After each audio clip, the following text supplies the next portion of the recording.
शिक्षा चैप्टर है आपका, है ना, जे कृष्णमूर्ति के द्वारा लिखा गया है और इसके टोटल प्रश्न उत्तर हम लोग करेंगे।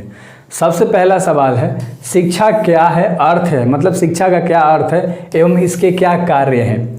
शिक्षा का अर्थ क्या है मेरे भाई, आप लोग भी पढ़ रहे हो, स्टूडेंट हो, विद्यार्थी हो, बताओ, सोचो मन में। देखो मैं बताता हूँ, शिक्षा आत्मा का संस्कार और प्रकाश होती है।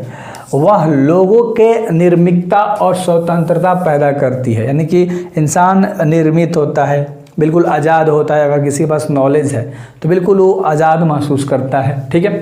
जीवन के रहस्य को समझाती है, पूरी तरह से स्वतंत्र, भारहीन और आत्मनिर्भर बनाना शिक्षा का मुख्य कार्य होता है। यानी अगर आपके पास शिक्षा है तो आप आत्मनिर्भर हो, यानी खुद के बल पे हो, आप कुछ भी कर सकते हो मेरे भाई, अगर ज्ञान है आपके पास तो। ज्ञान का मतलब सिर्फ किताबी ज्ञान ही नहीं, मतलब किताब भी तो हमें पूरा संसार के बारे में ही बताता है, वो कौन सा कि मतलब अपना से है, लेकिन हर चीज़ का ज्ञान होना चाहिए। यह मनुष्य के भीतर मानवीय संवेदना जगाती है। यह सिर्फ नौकरी प्राप्त करने का साधन नहीं है, शिक्षा सिर्फ नौकरी का साधन नहीं है, बल्कि संपूर्ण जीवन की प्रक्रिया समझाने में सहायक करती है। क्या करती है? सहायता करती है मेरे भाई, ठीक है। चलो, तो शिक्षा का तो मतलब आपको समझ में आ गया कि सिर्फ नौकरी नहीं, पूरे ओवरऑल डेवलपमेंट कराना शिक्षा का मेन उद्देश्य होता है। हम किसी से कैसे बात करेंगे, किसी के साथ कैसे रहेंगे, हमारा आचरण कैसा है, व्यवहार कैसा है, हम आत्मनिर्भर रहेंगे, हम दुनिया में कुछ भी चीज़ कर सकते हैं अगर हमारे पास नॉलेज रहेगा तो। शिक्षा रहेगा तो ना इंसान में घमंड होगा, ना चिंता होगी, ना टेंशन होगा, ना डिप्रेशन होगा, ना एंग्जाइटी होगी, कुछ भी नहीं होगा। और इंसान के पास शिक्षा रहेगा तो सब चीज़ कर सकता है। जीवन क्या है? क्वेश्चन है, जीवन क्या है? सांसारिक, है ना, संकीर्णताओं, बंधनों और भयों से मुक्त होकर निर्भीक होना आवश्यकता को होता है, जो इस प्रकार एक न्यूनतम विश्व का निर्माण करना ही जीवन है। तो जीवन क्या है? सांसारिक, है ना, संकीर्णता, बंधनों और भयों से मुक्त होकर निर्भीक होकर अपनी आवश्यकताओं के आधार पर जीवन को जीना, ठीक है मेरे भाई। इस प्रकार एक न्यूनतम विश्व का निर्माण करना ही हमारा जीवन है। यानी हम एक दुनिया को बना रहे हैं अपने जीवन के मुताबिक, हम लोग पीढ़ी बाई पीढ़ी भी बढ़ा रहे हैं। समझ में आ रही है? दादा से पापा, पापा से हमसे, और तो इस तरह से। तो सिर्फ जीवन का उद्देश्य जीना ही नहीं, है ना, अपने देश को बढ़ाना, विश्व को बढ़ाना, है ना, मार्मिक बनाना, अपने आप को आत्मनिर्भर बना के देश के लिए कुछ करना, तो ये जीवन का उद्देश्य है। अगला, जीवन में विद्रोह का क्या स्थान है ना। देखो, जीवन के विकास के लिए विद्रोह बड़ा महत्वपूर्ण है। रचनात्मक विद्रोह तो विकास का आधार है, जबकि स्थानपूर्ण विद्रोह विनाश का कारण होता है।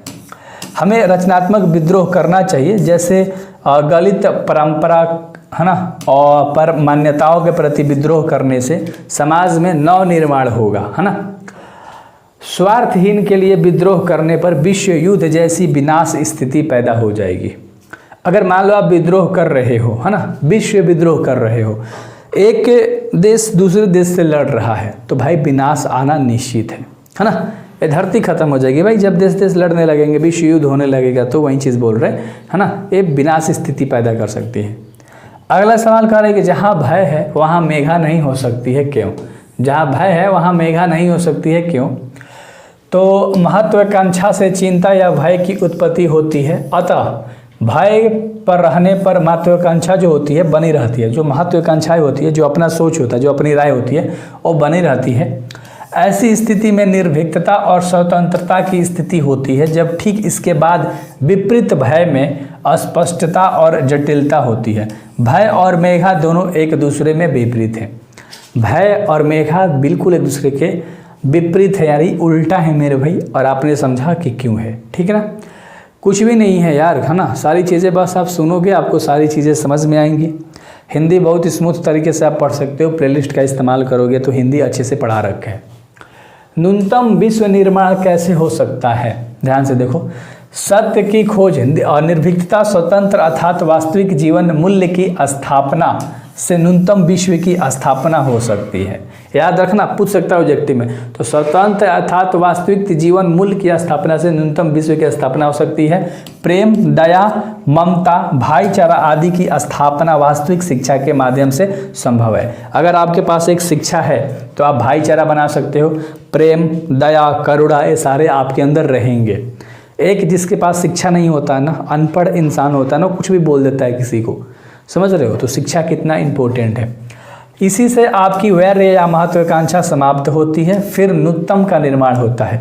यानी कि आपस में जो भी बैर है, दुश्मनी है किसी के भीतर, अगर इंसान के पास शिक्षा है, वो पढ़ लिख लिया, तो दुश्मनी नहीं करेगा किसी से, समझ रहे हो? प्यार से रहेगा। अगर एक कर भी रहा है तो उसे वो समझाएगा, है ना। अगला, क्रांति करना, सीखना और प्रेम करना तीनों पृथक पृथक अभिक्रियाएं प्रतिक्रियाएं नहीं है। कैसे? क्रांति करना, सीखना और प्रेम करना, ये तीनों अलग अलग चीज़ नहीं है। कैसे? ध्यान से देखो, क्रांति करना, सीखना और प्रेम करना तीनों आपस में एक दूसरे से मिले हुए हैं। अब कैसे मिले हुए हैं? शिक्षा में माध्यम से व्यक्ति के चित्त एक नई शक्ति आती है, यानी व्यक्ति के मन में ना शिक्षा के माध्यम से एक नई शक्ति आती है जिसमें वह परंपरागत जुड़ता है, संकीर्णता आदि के विरुद्ध क्रांति करता है। क्या करता है? क्रांति करता है। क्रांति के पीछे न्यूनतम विश्व का निर्माण या मानव प्रेम का भाव होता है। क्रांति के पीछे क्या होता है मेरे भाई? मानव प्रेम का भाव होता है ना। इस प्रकार ये सभी आपस में एक दूसरे से पृथक नहीं है, पूरक है, यानी कि एक दूसरे से सब जुड़े हुए हैं। तो उम्मीद करता हूँ ये समझ में अच्छे से आ गया होगा, है ना। और अगला सवाल देख लो, कह रहा है 7 नंबर का सवाल है, बचपन से भी व्यक्ति को स्वतंत्रपूर्ण वातावरण में क्यों रहना आवश्यक है? यानी व्यक्ति को एक ऐसे माहौल में रहना चाहिए जहाँ स्वतंत्र हो, जहाँ पर कोई गुलामी जैसा फील ना करे, जहाँ पर कोई किसी के अंडर में काम ना करे, किसी के अंडर से डिसीजन ना ले, है ना। तो स्वतंत्रपूर्ण वातावरण में व्यक्ति निर्भीक होकर रह सकता है, निर्भय होकर रह सकता है, बिना डर के। वह सत्य की खोज कर सकता है, उसकी खोज, है ना, उसकी जो सोच है वो व्यापक हो सकती है। अतः सही शिक्षा के लिए स्वतंत्रता वातावरण आवश्यक है। यानी कि अगर आपको एक सही शिक्षा लेना है तो आपका पास एक वातावरण होना चाहिए उस तरह का, है ना। बचपन से ही इस वातावरण में रहने वाले लोग वास्तविक रूप से शिक्षित हो जाते हैं। यानी आप एक ऐसे वातावरण में रह रहे हो जहाँ पर आपको शिक्षा से रिलेटिव ही सारी चीज़ें मिल रही है ना। तो वहाँ आप बहुत बेहतर इंसान बन सकते हो, बहुत बेहतर इंसान बन सकते हो। शिक्षा कब व्यर्थ हो जाती है? जब हम संस्कारी संस्कृतताओं या जड़ताओं से घिरे रह जाते हैं, तब शिक्षा व्यर्थ हो जाती है। शिक्षा व्यक्ति के लोभ, मोह, पारंपरिक, है ना, रूढ़िवादिता आदि से ऊपर उठाती है। आप किसी से प्रेम उलझ गए, किसी के चक्कर में फंस गए, आपने किसी की बात मान लिया, अपने दोस्त की बात मान लिया, कहीं घूमने चले गए, दिमाग का यूज़ नहीं कर रहे हैं, शिक्षा का यूज़ नहीं कर रहे हैं, तो सब चीज़ें शिक्षा ही सिखाएगी मेरे भाई। अगर शिक्षा नहीं है तो आप फंसे रहोगे, उलझे रहोगे, आप इन सारी चीज़ों से ऊपर नहीं उठोगे। जब इन सारी चीज़ों से ऊपर नहीं उठोगे तो अपने लाइफ में कुछ अचीव नहीं कर सकते हो। तो आपको अगर लाइफ में अचीव करना है तो शिक्षा कहता है आपका कि अगर आपके पास शिक्षा है तो आप इन सब से, मोह माया, इन सब से तुम ऊपर उठ के अपनी ज़िंदगी को स्वतंत्र रूप से जियोगे। शिक्षा इसलिए इम्पोर्टेंट है, समझ रहे हो। यदि व्यक्ति इन्हीं जालों में फंसा रह जाता है तो शिक्षा व्यर्थ हो जाती है। तो जब इंसान मोह माया प्रेम इन सब के चक्कर में पड़ जाएगा और दिमाग से काम नहीं लेगा तो वहाँ पर शिक्षा आपका व्यर्थ हो जाएगा। ठीक है। सत्य की खोज कौन कर सकता है?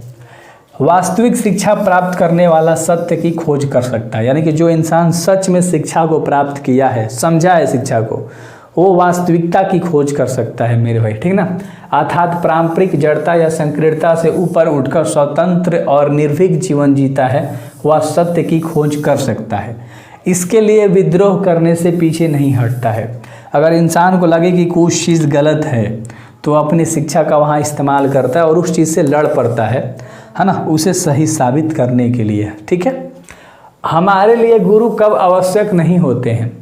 जब हमारे भीतर सीखने की जिज्ञासा, है ना, बलवती रहती है, यानी कि उबलती रहती है, बलवती रहती है, तब हमें गुरु की आवश्यकता नहीं रहती। हम बिना गुरु के ही कुछ सीख लेते हैं। जब आपके अंदर इच्छा आ गया कि मुझे पढ़ना ही है, मुझे इस चीज़ के बारे में जानकारी लेनी ही है, मैं कैसे नहीं सुधरूंगा, जब इस तरह से आपके अंदर मेरे भाई सारी चीज़ें आती है तो आपको गुरु की जरूरत नहीं पड़ती है, आपके अंदर आग लगती है और आप कर देते हो। समझ रहे हो। तो शिक्षा का कोई एक साधन नहीं है कि गुरु से ही आप करोगे, नहीं, आप खुद से भी कर सकते हो। बस आप में वो होना चाहिए कि भाई आपको शिक्षा लेनी है, दैट्स इट।